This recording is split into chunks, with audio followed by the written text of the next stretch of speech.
Welcome to Fairfield Hills State Hospital, located in Newtown, Connecticut, one of the most haunted places in all of Connecticut.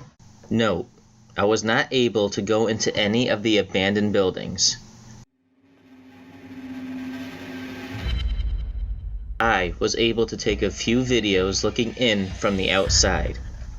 Now let's go through a brief history of this place. The hospital was opened in 1931. It was created to help manage overcrowding from other mental institutions around the area. It housed the mentally ill, or what other people called the mentally insane. So when I lived in Newtown, I went to the municipal center, which is located in the middle of the hospital grounds quite a bit.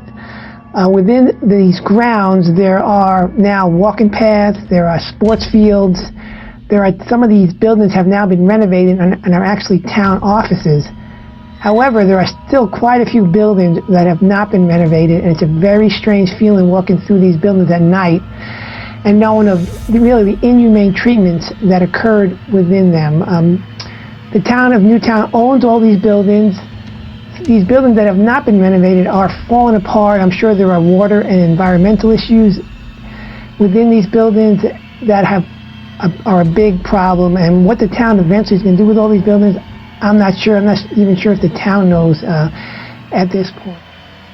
The hospital is made up of 16 buildings, previously connected by underground tunnels.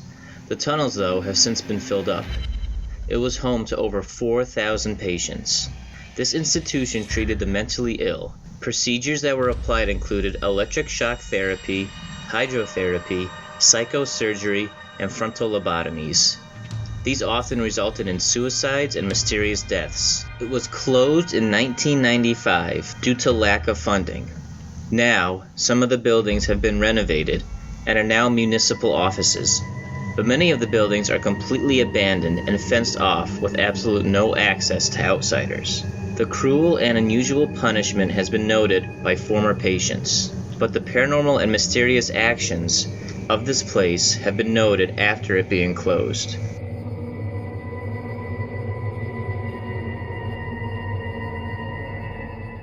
Recently, stories of a woman dressed in white have been documented. It wasn't until an episode of MTV's classic reality show Fear, which was filmed on the grounds, that the hospital gained national attention for its haunted history. Due to this notoriety, a slew of trespassing and vandalism had begun. There's nothing personal that ever happened to me within these grounds. These abandoned buildings, such as Kent House, are quite fascinating when you walk through there, especially at night. They look straight out of a horror movie, and there's a lot of mystery as to what occurred within these buildings. There's always rumors, etc. We know there were surgical experiments that are no longer performed anywhere, like lobotomies. There's always rumors that there were suicides or some other unusual deaths that occurred within these grounds. So I guess we will never know the extent of what happened in these buildings.